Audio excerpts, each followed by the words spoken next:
everyone. How are we feeling today? Oh my God, I love it. I feel great too. I went for a run this morning. This is us, actually. Beautiful run, by the way, if you do want to do it tomorrow. That was the speaker run this morning. The rest of the speakers did not make the photo. They must have been a little bit further behind at the hotel. But yes, I try to get up and go for a run as often as possible. I am not a very good runner or a very fast runner. And I kind of really only started this after we got locked up in COVID. And in Spain, we weren't allowed to leave the apartment for any sport or walking or nothing. So for 7 weeks, I was locked up in an apartment. I did have a roof terrace, which is about the size of this stage. So I started running around the roof terrace, did 10 kilometers around the roof terrace with the neighbors all watching and clapping. And it was fun, but it was really hard on the ankles, and it was like, oh my God. So when we got let out to do sport, we got allowed out for 2 hours a day. For 2 hours, and helicopters were flying overhead, making sure that we were back in time, because then the old people were allowed out, and then the kids were allowed out. And that's when I turned around to myself and said, this was amazing. I just had a really, really nice 2 hours, and I'm going back and doing my work. But why am I in life always just working 12 hours a day, sitting in front of the computer? What is stopping me from doing more of what I want to do? So I challenged myself to doing 3 hours of sport a day. Now, the reason 3 hours is because if I say 1 hour, I'll do 20 minutes. If I say 2 hours, I might do like 40 minutes. If I say 3 hours, I'll probably do an hour and a half and maybe even 2 hours. And I've managed to do that for over a year and a half now, which means taking my runners, going running at every conference. I get up in the morning. If I only do half an hour, it doesn't matter. I'll do a 5-hour cycle on Saturday, and it'll all balance out. And I've pretty much done just so much more sport in my life, and it's become much better for mental health and just for well-being. So my message to you is, do 3 hours of sport a day if you can, but try and do something that you enjoy doing. Spend 3 hours of your day doing something that you want to do. Don't sit there in front of a computer all day. It's really not good for you. You'll get less done. Yeah, that's my message to you. So, thank you.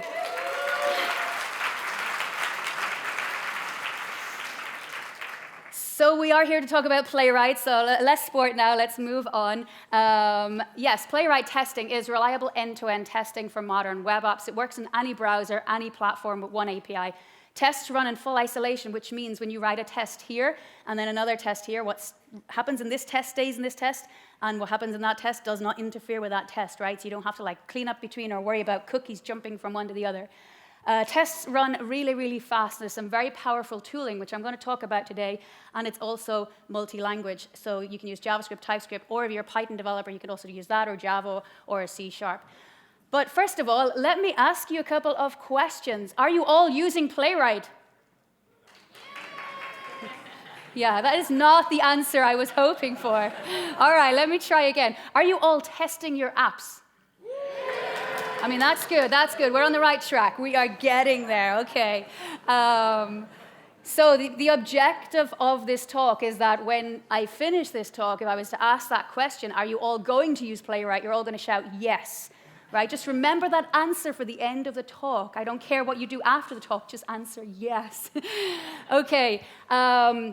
So basically what I'm going to do today is talk a little bit about some testing best practices, some tips and tricks, and then I'll show you some cool stuff that you can do with Playwright.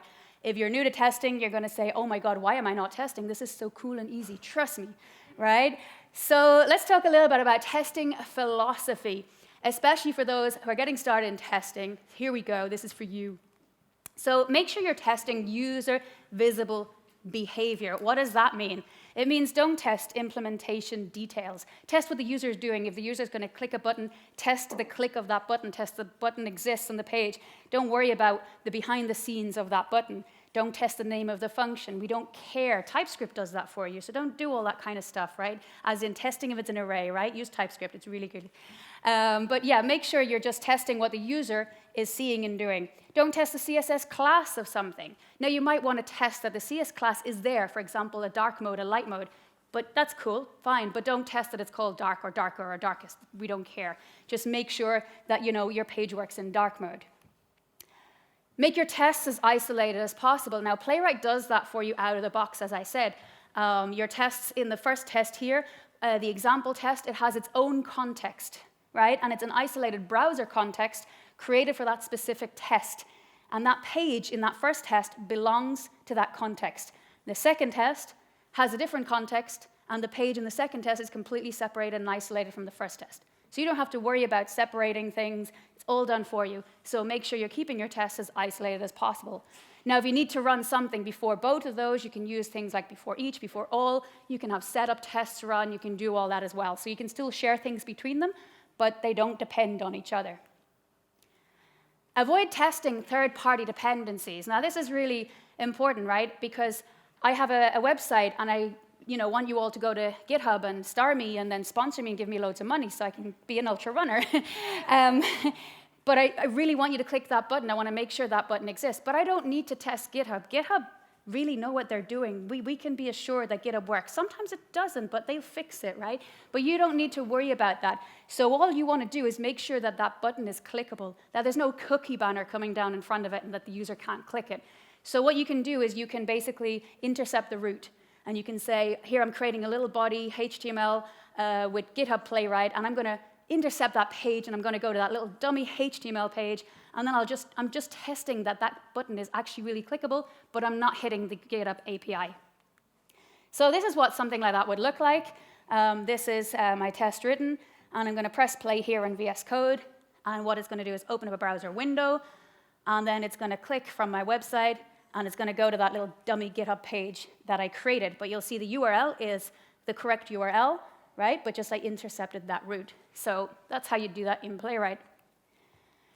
Best practices, right, to write some better tests, because we all want to write better tests, so let's do things right. Don't throw your veggies away.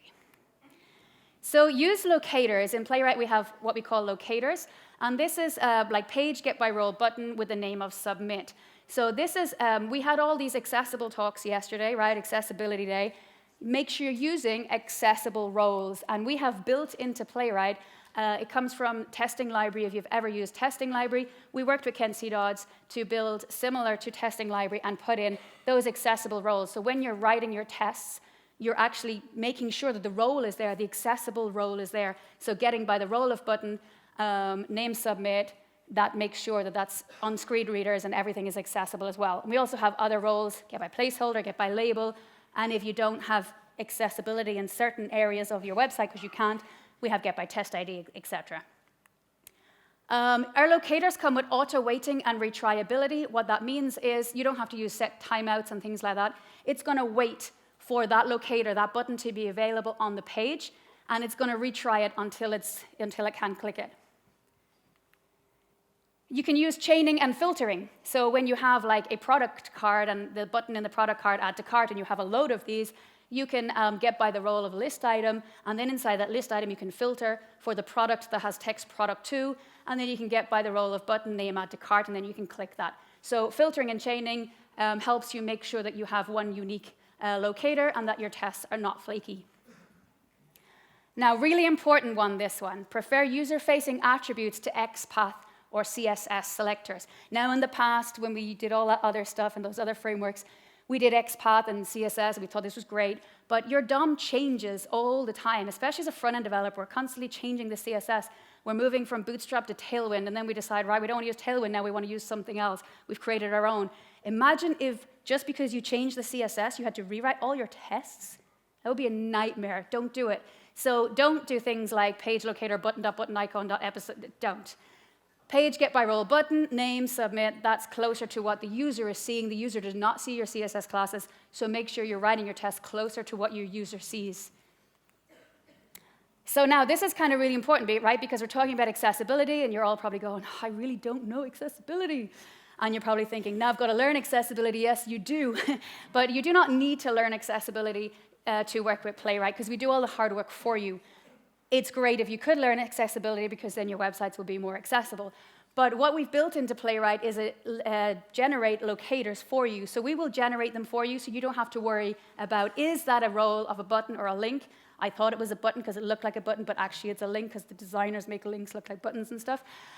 So we do all this for you, and you can just go into either VS Code or into the Playwright Inspector, click on the Pick Locator button, hover over your website, and it will give you that locator for you. And it will tell you on our website, the Get Started button is actually not a button, it's a link. So the correct role here would be link. If you had a written with your hand Get by Role button, that test would have failed. So using those pick locators really is much helpful. In VS Code, this would look like this. You literally click the pick locator, and then it will kind of hover over, and it will save it into that pick locator box, and then you can just copy it and paste it into your code. So we make your life easy so you have no excuses to not have accessible websites. Now, when it comes to writing your tests, you're probably thinking, oh, but I've got to learn how to write tests. And yes, you do. But you could also just generate your tests. So in Playwright, we have a generator. And again, we do all the hard work for you. And you literally just have to click on the record new, and then you start clicking on your browser window, and it's going to record the test for you. So a little bit of a demo just to show you, because you're all thinking, really? I can just click and it's going to write my test for you? Yes, AI is taking over the world. So here we go. We are in VS Code. If you're not using VS Code, you should be. Click on the Record New button, and we'll open up a browser window, and then we can go to our favorite website. So let's just go to this to-do app, and let's just start writing some to-dos. But you can see in VS Code, it's already created a file for me. It's already started writing the test, and you can see as I'm clicking, it's writing that code for me. I'm literally just doing what a user would do. I'm filling out a to-do list. And right in my code, my test is being written. I can go back here, and I can continue to write my test by adding more to-dos. I'm going to water the plants because it's a beautiful sunny day. And then I'm going to do the shopping because I'm hungry because I didn't get any breakfast. Simona's fault. And then I'm going to check off the water the plants, and we'll click on these filters, make sure they're all there, and click on completed, and delete some, and then we can go back to our code and look at all that code written for us, right? That's cool, right?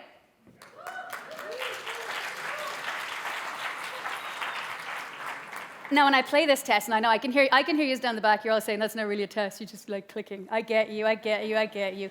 Yes, that test is going to work because I'm just clicking. You do then have to go and write your assertions, right? So now you need to go and say, expect active to have 2 to-dos, expect this to be visible, expect that. So we haven't done all the work for you. Maybe we will one day. But right now, you do have to write your own assertions. But this is a really good way to get started, get everything kind of up and running and done. And then you just come along and add your assertions onto it. So use web-first assertions. What are web-first assertions? They're the assertions that Playwright has built in. So the first one here, await, and then we expect the page with get by text of welcome to be visible. We don't want to do an expect followed by an await because that's not going to actually wait properly, and Playwright's not going to wait for it. And you'll end up having possible flaky tests because of it. And here in the bottom example, it's expect await page by text welcome is visible to be true. I mean, if you're going to use that, if you have to use that, then you need to kind of do extra work to make sure that it's going to always pass. So if you're using the web-first assertions, you can be sure that it's always going to wait for that to be visible. So use our web-first assertions that we have built into Playwright. Live debugging, you can use, right in VS Code, you can debug your tests really, really easily. And basically, you can just, as you're writing in VS Code, you can see it in the browser window, highlighting how many locators are there. If there's more than one, maybe there's 2 get started buttons, and Playwright's going to say, there's 2. Which one do you want me to click? So that will show you that as you're kind of writing your tests and debugging. And you can also debug on CI with a trace viewer. So this is set up for you by default. When you install Playwright, on every first retry of your test fails, on the first retry of that failed test, it will record a trace of your test. You can then go into the artifacts, you can download that, and then you can debug that test from CI. Because sometimes, it works on my machine, and then on CI, it's oh my God, it failed. So yes, this is kind of what a trace viewer it looked like from a trace of my test on my website. And we've got all your actions here. You've got the DOM snapshot in the middle. You've got a timeline at the top. And then you've got the call console network, and you can kind of debug that. And I'll show you some of that more in a minute. Test across all browsers. So in Playwright, you can test across all browsers, so why not? We know it always fails on Safari, I know. But you should test that. So you can basically just create projects, name Chromium, Firefox, WebKit, and you can even emulate devices. So you could put mobile, Safari, Pixel 5, iPad, etc., and then test across those devices as well. So here's a little how to do it in VS Code. So in VS Code, you would just check these, Chromium, Firefox. By default in VS Code, we always run just in Chromium. So if you wanted to run it on the different browsers, then you just check those boxes, and you'll see then that your tests pop up, and you can see the different browsers being there, so you can see how different they are. And then you can make sure your tests run across all browsers. Keep your Playwright dependency up to date. This is really important because we make changes every single month. Every month there's a new release, and we don't break anything, so don't worry. But you might not be interested in maybe the latest new features, and you might say, I don't need to update because they didn't do anything exciting this month. But what we do is we also update the browsers because the browsers update every month, so you're testing against the most relevant browser coming up, so you can make sure that when Chrome does release that version, your tests are going to work and everything's going to be working fine. So always keep your Playwright dependency up to date. Use parallelism and sharding. Your tests run in parallel for free. You don't have to pay any money, so it's free. It runs out of the box in parallel, but you could also run inside your file. Maybe you wanted inside the file to also run in parallel, so you could totally do that as well with test.describe configure mode parallel. And you can use sharding as well, so you can do npx playwright test --shard and shard across different machines. Run your tests on CI. This sounds like this is like a good tip, right? But many people are not running their tests on CI. They're just like running their tests locally, and then they forget to run their tests, and then it's like, what's the point? Run your tests on CI on every pull request, on every commit. Tests run really fast, and it's really, really beneficial. And if you're new to kind of setting up CI, I am terrible at that stuff too. But we give you a GitHub Actions out of the box. So if you're using GitHub, it just works. You literally just install Playwright. You don't even have to do anything. Use the example test. Put it up to your example repo and create a pull request, and your test is just going to run in CI. It just works. There's no need to do anything. So yeah, with GitHub Actions right in there. If you are using other CIs, there are documentation you can run on any CI you want. But GitHub, it's actually just built in, which is cool. So some tips, things you might not know but should. Are you ready? You can set up a local dev server, go into the config, and all you got to do, the code is actually in there, and you just uncomment it out, and you can have a local dev server running so that it spins up that server before it runs your tests. Set a base URL, so you can go into the config and set base URL. You can run on CI. We've got the process env variable, or run on localhost while you're developing, and that you can just do that. And then in your tests, you can just put like /home, /about, whatever. And then if you need to change that URL, you just change it in one place. Use emulation. So I spoke about like emulating mobile devices, but you could also emulate the color scheme. So you can say, in this test, I want you to be in dark mode when we start. So we're in dark mode, and then we want to kind of go along and click, and then make sure it's in light mode. And you can emulate things like geolocation and all sorts of other stuff. You can loop over arrays. So say if I have a blog post with all those topics, and then I can basically just create a for loop and loop over that and create all those tests. So I don't have to rewrite everything.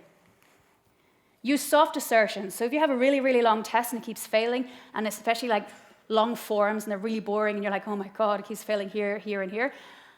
In order for the test to keep running, you can just use await expect.soft, and that means it will fail the end of the test, but it will keep running. So you can kind of see at the end of the test, okay, this test failed 6 times, and I've got 6 things to test, rather than fixing one and then going back and then running it and fixing another. Watch your tests with UI mode, and this is really cool because this is what I'm going to show you the demo. npx playwright test --UI to run your test using watch mode. Watch mode and UI mode is very new. It's about 2 months now. It's still in preview, and it's amazing. So let me show you UI mode. So basically in VS Code, I have a demo to do app. This is what gets installed when you install Playwright. And I've just moved from the test example, I've put that demo to do into the actual test folder. And in VS Code, normally we'd play our tests, right? And this was the experience we were getting. We're playing our test, and it's a green check mark. And did you see that? Does that pass? Do you feel confident with that passing? It's like, no, I don't know what happened. It just passed. So we clicked on, we built in a show browser button, and we checked that show browser button. And now when we run our tests, it's going to pop up a browser window. And that means we can kind of visually see our test. And now we're like, okay, I feel a bit more confident that that test passed, but it was so bloody fast. It's like, oh, slow down, Playwright. I can't see what's happening. So we're putting breakpoints in and then running the test and kind of going through the test to see if it actually really did what we wanted to do. And that's kind of not a good experience. So this is why we created UI mode, to have a better developer experience, and also because our users wanted watch mode. They're all like, we want watch mode. So we built UI mode. Now UI mode looks like Trace Viewer, which I showed you a little bit of before. And then kind of like the VS Code sidebar, all our tests are here. So basically, we can go through each of our tests, and you can see them here. We can expand that out and see all of the tests there. And in the middle is the trace. We can filter all those tests by whatever the name of the test is, as well as past tests, the Chromium tests, the Firefox tests, etc. So now, we want to play a test to actually see what's going on. So what we'll do is, we'll click on, obviously, the little triangle. So we'll click this test here. I'm going to run that test. And as you can see, it's like bang, super fast. Just like before, it's like, I really didn't see what was happening, so that's not very good. But watch this, because now what we can do is we can hover up, back and forward, and we can go back and forward in time, and we can see at each point what's going on in the DOM snapshot. We can also see the code at the bottom, so we can see like what code is being used at that. We can click on the before and the after to see the difference between the action, what happened before, what happened after. Is that what I was expecting? We can see the locators being mentioned, get by placeholder, get by test ID. We can see the code at the bottom, the console if there were any errors, the network if there were any network requests, and the log of the tests as well. We can also see the metadata, so we could see if it was running on mobile, or if it was emulated, etc., or if it was just on Chromium or Firefox. And then we can also pop this out. So when we're debugging this, we can inspect the dev tools, the DOM snapshot, so we have access to the CSS, to everything, and we can play around with it. We have a timeline at the top, which is really good for animations. You can kind of like hover over really fast and slow in your own time and go through that. So what happens now? We're developing. This is kind of like, really good, but we're building our tests. So we want to watch. So we click on the eye icon. We're going to watch one test. You could watch all tests or multiple tests. We'll just watch one test. And then we're going to click on the file icon, and we're going to open up in VS Code, our favorite editor. And then we're going to just change something, right? So if we just change something just in the comments here, right? So nothing exciting in a test, but I just want to show you how quickly it works. So you can see that's rerunning the test. So watch mode is working. So I'm confident that it is watching my tests. So now I'll go back and I'll break something, right? Let's put in get by placeholder. What needs to be done? Let's put Debbie in there, right? That does not exist on this site. And now we'll rerun our test, and we are going to fail, of course, because Playwright is not going to be able to find a locator. And you can see at the bottom it's saying locator, get by placeholder. What needs to be done, Debbie? It's looking to find this, and it's just going to time out after about 30 seconds. So what I can do is I can say, if I'm debugging this, I need to know what locator I really want to find. Now, this is a really easy example because we kind of know and we can visually see it, but what if you couldn't? So what we can do is, so we've timed out, we can use the pick locator. So we'll click on that pick locator button, and we can hover over our DOM snapshot, and it's giving us the right locator. Get by placeholder, what needs to be done. Down in my log, I can see that in the code, it was what needs to be done, Debbie, and what's on the DOM snapshot is different. I can then copy that. I can go back into my test. I can just paste that in, and once I save it, it's basically going to rerun that test, and I've got the right locator because I used that DOM snapshot, and my test has passed. Easy, right? Thank you.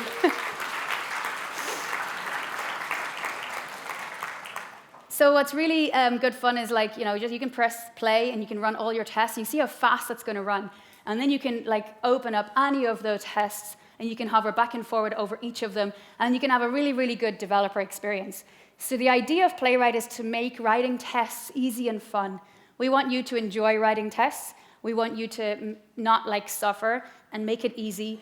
And that's the aim. So you have no excuses. It's like going for a run in the morning. You have no excuses. So when it comes to writing tests, you have absolutely no excuses to not write tests. That demo was 7 minutes, and you can see how easy it is to just to just get tests up and running and debugging, right? And to write tests, especially using the code generator, you can have tests written in a matter of seconds. So make sure you use the tools. So Playwright is open source and free. It is by Microsoft. We don't need your money, so we don't charge you anything. If you're wondering who's using Playwright, Playwright is just over 3 years old now. Playwright comes from a history of the Google Chrome developer team and the Puppeteer team. They built Puppeteer before. So when they moved to Microsoft, you're talking about a team who has 10 years experience working together, who have all this knowledge of the Chrome dev tools and Puppeteer, and they basically then took their knowledge from Puppeteer and brought it to create Playwright, but to focus on the test runner. So we wanted to create a really good test runner and a really good experience. So that's where that comes from. So very, very intelligent people.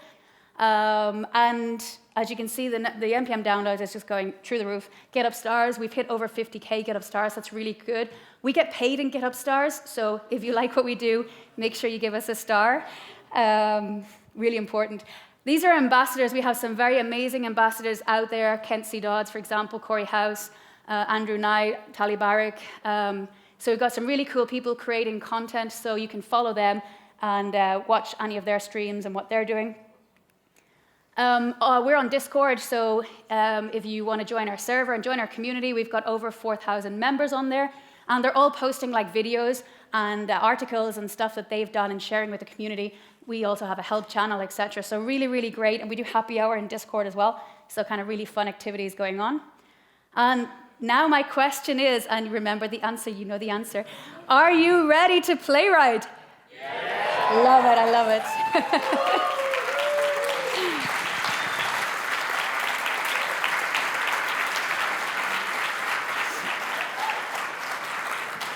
Thank you very much. You've been an absolute amazing audience. Thanks for having me here in Romania. I've been running this morning, and I'm like looking down. It looks like Ireland. I feel like at home. Make sure you check out our docs page, our Twitter, our YouTube, and our Discord. I'll be speaking next week at Microsoft Build, so make sure you register online, and you can see more playwright stuff there. I think I've got like 5 Build playwright sessions going on. There's ones on demand and online, so check that out. And yes, I hope to see you all in our Discord server, and make sure you're all testing and going for a run. Thank you very much. Enjoy the rest of the day.